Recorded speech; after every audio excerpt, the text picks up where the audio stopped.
ఆ ఫోన్ తీ పక్కన పెట్టు. చదువుకో. 2 సంవత్సరాల నుంచి ఒకటే క్లాసు చదువుతూనే ఉన్నావు, పాస్ అవ్వట్లేదు. ఏమేంటి సార్? ఏంటి సార్ 10th క్లాస్ ఎగ్జామ్స్ చదువుకోమంటే సరిగ్గా చదువుకోవట్లేదు. 2 సంవత్సరాల నుంచి అదే చదువుతున్నాడు. ఏంది మనోడు ఇంకా 10th క్లాసా? బీటెక్ వచ్చాడు అనుకున్నాను సార్. అయినా ఏంటి స్లిప్ టెస్ట్లు ఉన్నాయా? స్లిప్ టెస్ట్ అంటారేంటి సార్? Public exams. పబ్లిక్ ఎగ్జామ్సా? 10వ తరగతికి? అమ్మని అమ్మ. హలో సార్, ఏంటి మార్చిలో 10వ తరగతి వాళ్ళకి ఎగ్జామ్స్ ఉన్నాయా? ఇంటర్మీడియట్ వాళ్ళకి కూడా?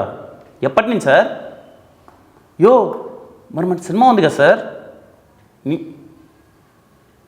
సార్ మార్చిలో ఎగ్జామ్స్ ఏంటి సార్? మార్చడానికి ఏమవుదా? అవునులే, నా కోసం ఎందుకు మారుస్తారు మీరు? సర్లేండి, ఇంకేం చేస్తాం. ఎగ్జామ్స్ పోస్ట్ పోన్ చేస్తున్నారు అయితే? మూసుకుని చదువు.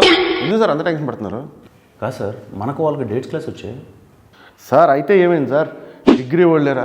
బీటెక్ వాళ్ళు లేరా? మెడికల్ స్టూడెంట్స్ లేరా? సాఫ్ట్వేర్ ఎంప్లాయీస్ లేరా? మాస్ లేరా? క్లాస్ లేరా? ఫ్యామిలీ ఆర్డర్స్ లేరా?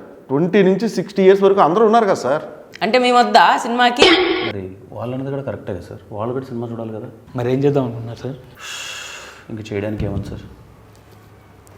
10వ తరగతి మరియు intermediate first year second year పరీక్షలు రాస్తున్న విద్యార్థి మరియు విద్యార్థినిలకి ఇవే మా శుభాకాంక్షలు. మీరందరూ బాగా ఎగ్జామ్స్ రాసి అందరూ ఫస్ట్ క్లాస్లో పాస్ అవ్వాలని మేము అందరం కోరుకుంటున్నాం. అలాగే ఎగ్జామ్స్ అయిపోయిన తర్వాత ప్యాడ్ పట్టుకొని డైరెక్ట్గా పరిగెత్తుకుంటూ దిల్రూబా సినిమాకి వెళ్ళండి.